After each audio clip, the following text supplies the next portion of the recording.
Bill, the Ventriloquial Rooster by Henry Lawson. When we were up country on the selection, we had a rooster at our place named Bill, said Mitchell. A big mongrel of no particular breed, though the old lady said he was a Brahma, and many an argument she had with the old man about it too. She was just as stubborn and obstinate in her opinion as the governor was in his. But anyway, we called him Bill, and didn't take any particular notice of him till a cousin of some of us came from Sydney on a visit to the country, and stayed at our place because it was cheaper than stopping at a pub. Well, somehow this chap got interested in Bill, and studied him for 2 or 3 days, and at last he says, "Why, this rooster is a ventriloquist." "A what?" "A ventriloquist. Go along with you." "But he is.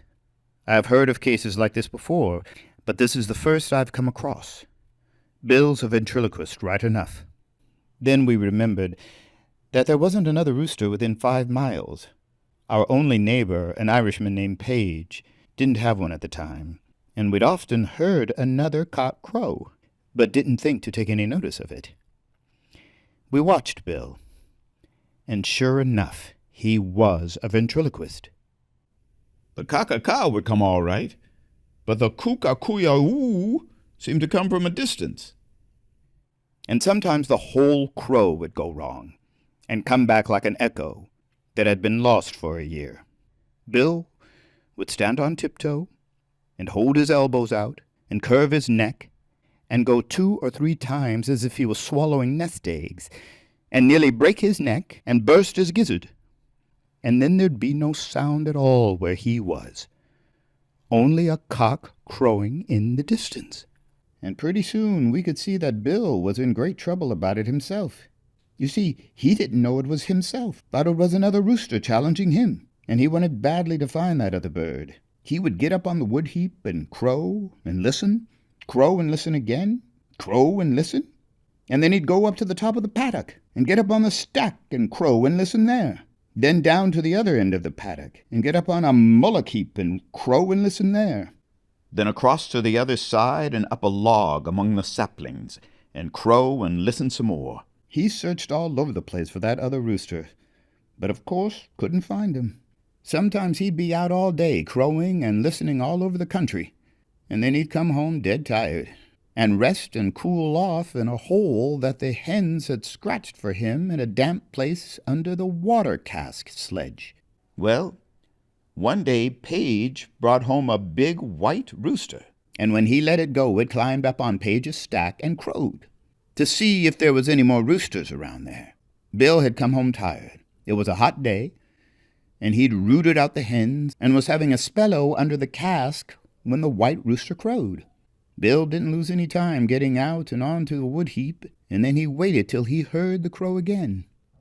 Then he crowed, and the other rooster crowed again, and they crowed at each other for 3 days, and called each other all the wretches they could lay their tongues to, and after that they implored each other to come out and be made into chicken soup and feather pillows, but neither had come.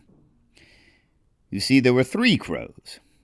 There was Bill's crow, and the ventriloquist crow, and the white rooster's crow. And each rooster thought that there was 2 roosters in the opposition camp, and thought he mightn't get fair play, and consequently both were afraid to put up their hands. But at last Bill couldn't stand it any longer. He made up his mind to go and have it out, even if there was a whole agricultural show of prize and honorable mention fighting cocks in Page's yard. He got down from the wood heap and started off across the plowed field, his head down, his elbows out, and his thick, awkward legs prodding away at the furrows behind for all they were worth. I wanted to go down badly and see the fight and barrack for Bill, but I daren't, because I'd been coming up the road late the night before with my brother Joe, and there was about 3 panels of turkeys roosting along the top rail of Page's front fence, and we brushed 'em with a bough, and they got up such a blessed gobbling fuss about it that Page came out in his shirt and saw us running away, and I knew he was laying for us with a bullock whip. Besides, there was friction between the two families on account of a thoroughbred bull that Page borrowed and wouldn't lend to us, and then got into our paddock on account of me mending a panel in the party fence and carelessly leaving the top rail down after sundown while our cows was moving round there in the saplings. So there was too much friction for me to go down, but I climbed a tree near as the fence as I could and watched. Bill reckoned he'd found that rooster at last.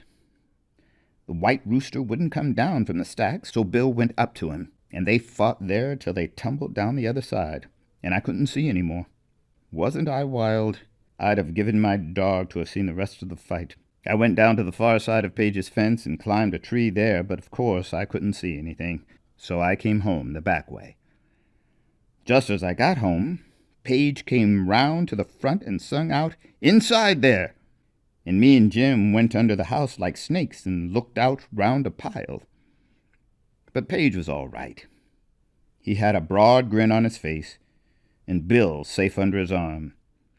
He put Bill down on the ground very carefully, and says he to the old folks, "Your rooster knocked the stuffing out of my rooster, but I bear no malice. 'Twas a grand fight." And then the old man and Page had a yarn and got pretty friendly after that. And Bill didn't seem to bother about any more ventriloquism, but the white rooster spent a lot of time looking for that other rooster. Perhaps he thought he'd have better luck with him. But Page was on the lookout all the time to get a rooster that would lick ours. He did nothing else for a month but ride round and inquire about roosters. And at last he borrowed a game bird in town, left 5 pounds deposit on him, and brought him home. And Page and the old man agreed to have a match. About the only thing they'd agreed about for 5 years. And they fixed it up for a Sunday when the old lady and the girls and kids were going on a visit to some relations about 15 miles away, to stop all night. The governor made me go with him on horseback, but I knew what was up, and so my pony went lame about a mile along the road, and I had to come back and turn him out in the top paddock, and hide the saddle and bridle in a hollow log, and sneak home and climb up on the roof of the shed. It was an awful hot day, and I had to keep climbing backward and forward over the ridgepole all the morning to keep out of sight of the old man, for he was moving about a good deal. Well, after dinner, the fellows from roundabout began to ride in and hang up their horses round the place so it looked as if there was going to be a funeral. Some of the chaps saw me, of course, but I tipped them the wink, and they gave me the office whenever the old man happened around. Well, Page came along with his game rooster. Its name was Jim. It wasn't much to look at, and it seemed a good deal smaller and weaker than Bill. Some of the chaps were disgusted and said it wasn't a game rooster at all. Bill had settled it in one lick, and they wouldn't have any fun. Well, they brought the game one out and put him down near the wood heap, and rousted Bill out from under his cask. He got interested at once. He looked at Jim, and got up on the wood heap and crowed and looked at Jim again. He reckoned this at last was the fowl that had been humbugging him all along. Presently his trouble caught him, and then he'd crow and take a squint at the gameman, and crow again and have another squint at gamey. Try to crow and keep an eye on the game rooster at the same time. But Jim never committed himself until at last he happened to gape just after Bill's whole crow went wrong. And Bill spotted him. He reckoned he'd caught him this time, and he got down off the wood heap and went for the foe. But Jim ran away, and Bill ran after him. Round and round the wood heap they went, and round the shed, and round the house, and under it, and back again, and round the wood heap, and over it, and around the other way, and kept it up for close to an hour. Bill's bill was just within an inch or so of the game rooster's tail feathers most of the time, but he couldn't get any nearer, do how he liked. And all the time the fellers kept chiking Page and singing out, "What price you gamin', Page? Go it, Bill. Go it, old cock," and all that sort of thing. Well, the game rooster went as if it was a go-as-you-please, and he didn't care if it lasted a year. He didn't seem to take any interest in the business. But Bill got excited, and by he got mad. He held his head lower and lower, and his wings further and further out from his side, and prodded away harder and harder at the ground behind, but it wasn't any use. Jim seemed to keep ahead without trying. They stuck to the wood heap towards the last. They went round first one way for a while and then the other for a change, and now and then they'd go over the top to break the monotony, and the chaps got more interested in the race than they would have been in fight, and bet on it too. But Bill was handicapped with his weight. He was done up at last. He slowed down till he couldn't waddle, and then, when he was thoroughly knocked up, that game rooster turned on him and gave him the father of a hiding. And my father caught me when I'd got down in the excitement and wasn't thinking, and he gave me the stepfather of a hiding.